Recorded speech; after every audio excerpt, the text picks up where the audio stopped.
तो hello student, कैसे हो आप लोग। आशा करता हूँ आपकी पढ़ाई अच्छी चल रही होगी। तो यहाँ पे हम डी ब्लॉक एलिमेंट का टॉपिक एसआरपी के बारे में पढ़ रहे थे। एसआरपी के बारे आपको मैंने एसआरपी के बारे में रिलेटेड टॉपिक बताया था कि एसआरपी में अपन क्या क्या टॉपिक पढ़ेंगे वो देखा था। इसके बारे में आपको मैंने बताया था, है ना, पिछली वाले क्लास में। तो यहाँ पे एसआरपी क्या है वो अपन डेफिनेशन नहीं पढ़ेंगे, सीधा एसआरपी के बारे में समझेंगे कि एसआरपी के बारे में और डिटेलिंग से यहाँ से समझेंगे, है ना। तो वीडियो को लाइक और चैनल को सब्सक्राइब करना ताकि आपके लिए मैं ऐसी बेहतरीन क्लास रोजाना लाता रहूँगा, है ना। तो यहाँ पे स्टार्ट करते हैं अपन एस ब्लॉक एलिमेंट के बारे में आज पढ़ेंगे। एस ब्लॉक एलिमेंट का यहाँ पे एसआरपी है, पी एस यहाँ पे पी डी ब्लॉक एलिमेंट का है एसआरपी। टॉपिक है स्टैंडर्ड रिडक्शन और पोटेंशियल, जिसको ई नोट से दर्शाएंगे। किससे दर्शाएंगे? ई नोट से दर्शाएंगे, है ना। तो अपन इसके बारे में क्या क्या पढ़ा था कल, इसके बारे में अपन इस टॉपिक के अंदर कौन कौन से टॉपिक आएंगे वो आपको मैंने समझाया था, है ना। कल 3 मिनट की वीडियो जो मैंने डाली वो देख लेना, और इससे पहले वाले की भी क्लासें आप देखना ताकि आपको समझ में आ जाएगा। बेसिक से बेसिक और हाई एडवांस तक मैंने पढ़ाने का प्रयास किया है। मेरे स्तर तक जितना हो सके इतना मैंने आपको पढ़ाने का प्रयास किया है। तो यहाँ तक क्या पढ़ेंगे कि यहाँ पे इलेक्ट्रॉन गेन और लॉस क्या है इलेक्ट्रॉन का वो समझेंगे, और एसएसई क्या है वो समझेंगे, एसआरपी क्या है वो समझेंगे, और एसआरपी का नेगेटिव एंड पॉजिटिव इनोड क्या है वो समझेंगे इसके बारे में, ना। तो डी ब्लॉक में एसआरपी का इम्पोर्टेंट वैल्यू क्या है वो समझेंगे, और यहाँ पे एसआरपी का न्यूमेरिकल भी करेंगे अपन। और इसके बाद एसआरपी में क्या क्या ई सेल और ई सेल कैसे क्या होता है वो समझेंगे यहाँ पे, है ना। तो वीडियो को लाइक और चैनल को सब्सक्राइब करना ताकि आपके लिए मैं बेहतरीन ऐसी क्लास लाता रहूँगा। तो एसआरपी के स्टैंडर्ड रिडक्शन पोटेंशियल क्या है? एसआरपी क्या है? Standard reduction potential. तो यहाँ पे क्या किसी इलेक्ट्रोड क्या है, किसी इलेक्ट्रोड की इलेक्ट्रॉन ग्रहण करने की क्षमता या प्रवृत्ति को स्टैंडर्ड रिडक्शन पोटेंशियल कहते हैं। क्या कहते हैं? स्टैंडर्ड एसआरपी को क्या कहते हैं? स्टैंडर्ड रिडक्शन पोटेंशियल क्या है? किसी इलेक्ट्रोड, समझना ध्यान से, किसी इलेक्ट्रोड की इलेक्ट्रॉन ग्रहण करने की प्रवृत्ति, उसकी प्रकृति या प्रवृत्ति को क्या कहेंगे? स्टैंडर्ड रिडक्शन पोटेंशियल कहेंगे, है ना। इसे वोल्ट से मापा जाता है। स्टैंडर्ड पोटेंशियल रिडक्शन को किससे मापा जाएगा? वी वोल्ट से मापा जाता है। तो यहाँ पे अपन ऑक्सीडेशन और रिडक्शन के बारे में अपन समझेंगे। इसकी डेफिनेशन क्या है ऑक्सीडेशन की वो भी समझेंगे, और रिडक्शन के बारे में समझेंगे। ऑक्सीडेशन एंड रिडक्शन का कॉन्सेप्ट समझेंगे। यहाँ पे क्या इसका कॉन्सेप्ट क्या है समझेंगे, है ना। तो ऑक्सीडेशन क्या है?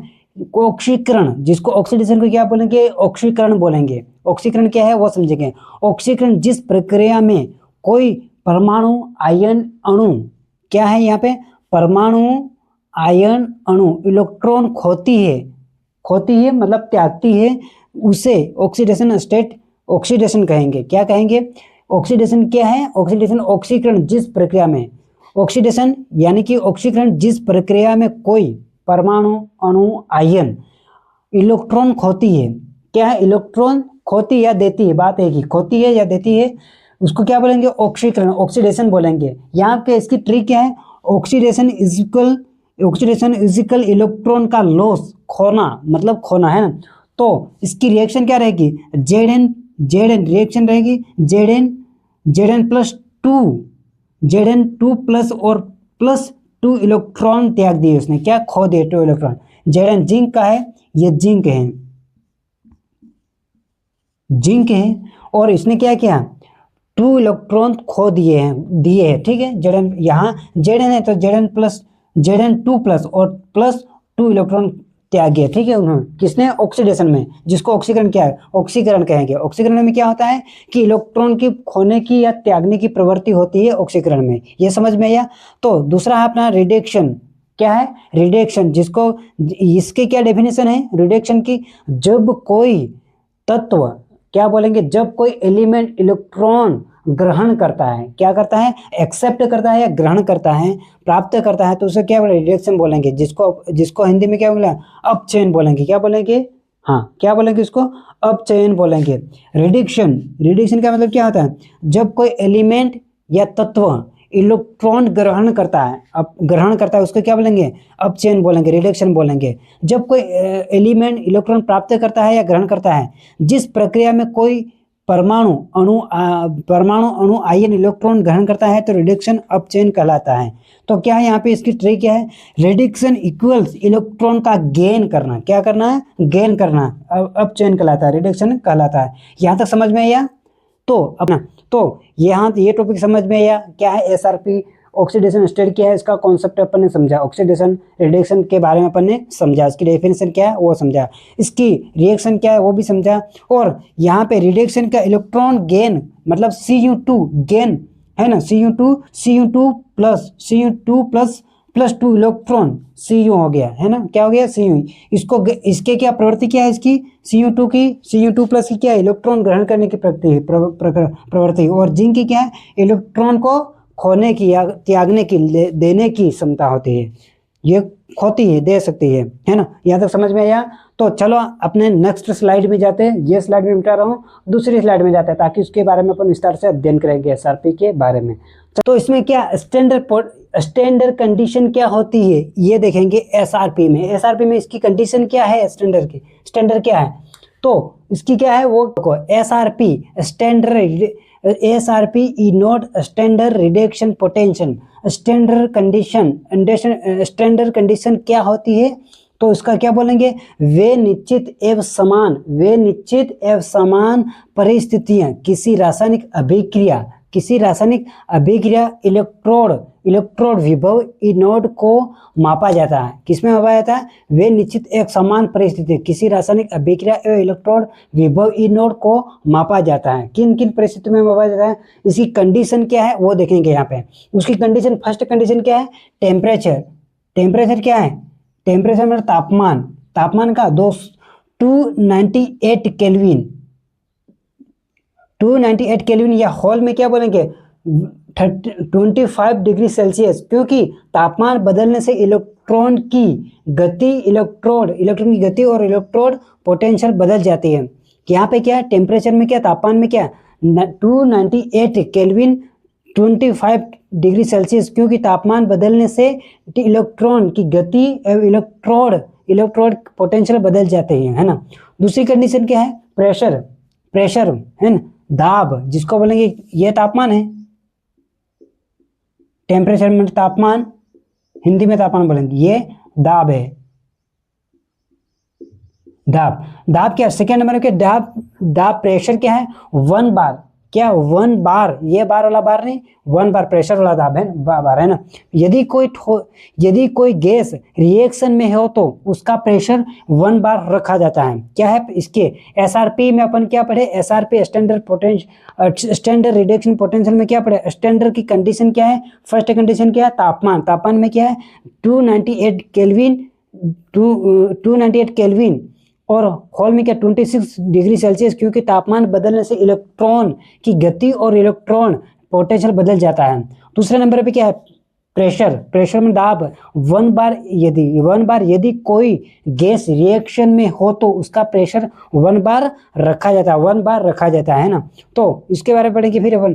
थर्ड कंडीशन क्या है अपने, सोल्यूशन कंसंट्रेशन 1 मोल 1 लीटर विलियन में 1 मोल पदार्थ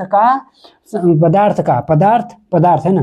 क्या है थर्ड कंडीशन, क्या अपनी सॉल्यूशन कंसंट्रेशन 1 मोल 1 लीटर विलियन में 1 मोल पदार्थ, 1 लीटर विलियन में 1 मोल पदार्थ, समझ में है यहाँ पर। तीसरी कंडीशन क्या अपनी, सॉल्यूशन कंडीशन 1 मोल 1 लीटर विलियन में 1 मोल पदार्थ है ना, यह सांद्रता। अगर CuSO4 का गोल है तो उसकी कंसंट्रेशन कितनी होनी चाहिए, 1 मोल होनी चाहिए, 1 मोल होनी चाहिए। यहाँ तक समझ में आया।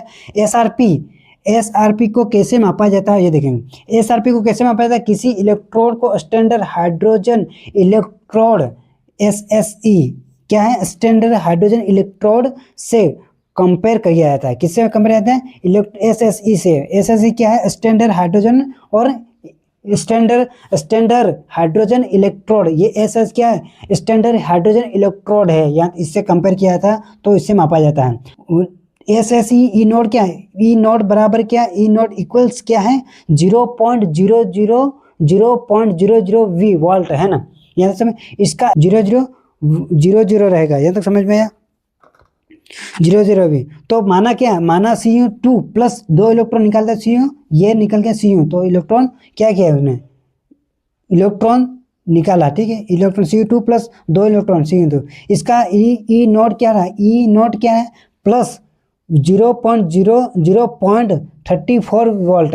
Cu2 इलेक्ट्रॉन लेने के लिए अधिक इच्छुक है, इलेक्ट्रॉन ये लेता है ना, ये इलेक्ट्रॉन क्या किया उन्होंने लिया, इसलिए Cu2 प्लस इलेक्ट्रॉन लेने के लिए अधिक इच्छुक है। यहाँ तक समझ में आया। SRP स्टैंडर्ड रिडक्शन पोटेंशियल की डी ब्लॉक एलिमेंट में SRP का महत्व क्या है ये समझेंगे। SRP का महत्व क्या है डी ब्लॉक एलिमेंट्स में, है ना, तो ये पढ़ेंगे। और मेटल की रिएक्टिविटी जिसका इनोट नेगेटिव है वह इलेक्ट्रॉन जल्दी खोता है। क्या है, इनोट नेगेटिव होता है मेटल में, जिसका भी मेटल की रिएक्टिविटी जिसका इनोट हाई नेगेटिव होता है, ज़्यादा नेगेटिव होता है, वह इलेक्ट्रॉन जल्दी खो देता है। क्या बोल रहा है, हाई नेगेटिव होता है जल्दी वो खो देता है। तो SRP स्टैंडर्ड रिडक्शन पोटेंशियल जिसको इनेट से दर्शाते हैं, और इसमें अपन क्या पढ़ेंगे डी ब्लॉक एलिमेंट में SRP का महत्व क्या है ये समझेंगे। SRP का महत्व क्या है, ये किस पे डिपेंड करता है वो देखेंगे यहाँ पे। देखो फर्स्ट क्या है, मेटल्स की रिएक्टिविटी, मेटल की एक्टिव कितना है, रिएक्टिविटी कितनी है मेटल्स की, है ना, जिसका इनोट हाई नेगेटिव है वह इलेक्ट्रॉन जल्दी खोता है। क्या है, इलेक्ट्रॉन जल्दी त्याग देता है या खोता है उसकी, है ना। तो Zn2 प्लस इलेक्ट्रॉन 2 इलेक्ट्रॉन और Zn, है ना, ये जल्दी खोता है। इनोट क्या है, इनोट इक्वल्स माइनस 0.76 वोल्ट, क्या है वोल्ट, है ना। Zn आसानी से इलेक्ट्रॉन खो देता है, इसीलिए Zn अच्छा रिड्यूसिंग एजेंट है। या तो समझ में आया, क्या है, अच्छा रिड्यूसिंग एजेंट है। क्यों है, क्योंकि Zn आसानी से इलेक्ट्रॉन त्याग देता है या छोड़ देता है, खो देता है, इसलिए, है ना। तो दूसरे नंबर पे क्या, ऑक्सीडाइजिंग पावर क्या है, जिसका इनोड ऑक्सीडाइजिंग पावर क्या है, ऑक्सीडाइजिंग पावर जिसका इनोड हाई पॉजिटिव होता है, मतलब अधिक पॉजिटिव होता है, वह इलेक्ट्रॉन आसानी से लेता है, मतलब आसानी से एक्सेप्ट कर लेता है इलेक्ट्रॉन को, है ना। कौन करता है, जिसका इलेक्ट्रॉन इनोड हाई पॉजिटिव होता है, इसलिए वह इलेक्ट्रॉन आसानी से लेता है। तो एग्जाम्पल पे कौन कौन सा है, Cu2 प्लस 2 इलेक्ट्रॉन, तो यहाँ पे आसानी से इलेक्ट्रॉन लेता है। Cu2 अच्छा ऑक्सीडाइजिंग एजेंट है, क्या अच्छा ऑक्सीडाइजिंग क्यों है, क्योंकि इसका इनोड हाई पॉजिटिव होता है, इसीलिए। यहाँ तक समझ में आया। और डी ब्लॉक की SRP वैल्यू, यहाँ पे क्या पढ़ेंगे, डी ब्लॉक एलिमेंट्स में SRP वैल्यू क्या है, और इसकी रिएक्शन और इनोड वैल्यू क्या है वो देखेंगे। टाइटेनियम Ti3 प्लस या Ti2 प्लस, तो इसकी इनोड वैल्यू क्या है, माइनस 0.37 वोल्ट, और V3 प्लस या V2 प्लस माइनस क्या है, माइनस 0.26 वोल्ट ये रहेगी। और क्रोमियम का Cr3 प्लस या Cr2 प्लस, तो इसकी वैल्यू क्या, इनोड वैल्यू क्या होगी, माइनस 0.41 वोल्ट। यहाँ तो समझ में आया। उसकी वैल्यू अपन डी ब्लॉक की SRP वैल्यू देख रहे हैं। SRP वैल्यू क्या है, रिएक्शन और इनोड वैल्यू। पहली क्या है, टाइटेनियम 3 प्लस या Ti2 प्लस माइनस 0.37 वोल्ट, और V3 या V2 प्लस माइनस क्या, माइनस 0.26 वोल्ट। क्रोमियम 3 प्लस या Cr2 प्लस, इसकी वैल्यू क्या है, इनोड माइनस 0.31। तो यहाँ पे ट्रांजिशन मेटल्स में ट्रेंड क्यों आता है, ऐसा क्यों आता है, ट्रांजिशन एलिमेंट या डी ब्लॉक एलिमेंट में ट्रेंड क्यों आता है, क्योंकि यहाँ पे डी ब्लॉक में SRP केवल एटॉमिक साइज पर डिपेंड नहीं करती, किस पे, एटॉमिक साइज पे डिपेंड नहीं करती है। समझ में क्यों आता है, ट्रांजिशन मेटल या डी ब्लॉक में ट्रेंड्स क्यों आता है, क्योंकि डी ब्लॉक में SRP केवल एटॉमिक साइज या बड़ी या छोटी में डिपेंड नहीं करता है। ये है क्या है इसकी, तो फिर आयोनाइजेशन एनर्जी दूसरे नंबर पे क्या है, यहाँ पे हाइड्रोजन एनर्जी, और तीसरे नंबर पे क्या है, इलेक्ट्रॉन कॉन्फ़िगरेशन, इलेक्ट्रॉनिक विन्यास, है ना। और फोर्थ नंबर पे क्या, स्टेबिलिटी ऑफ ऑक्सीडेशन ये है। तो ये उसकी डी ब्लॉक में एसआरपी एटॉमिक साइज पर डिपेंड नहीं करती, इसकी वजह है ना। क्यों वजह है, क्या वजह है? आयोनाइजेशन एनर्जी, हाइड्रोजन एनर्जी और इलेक्ट्रॉनिक कॉन्फ़िगरेशन, और क्या है फोर्थ नंबर पे क्या है? Stability of oxidation. या तो समझ में आया?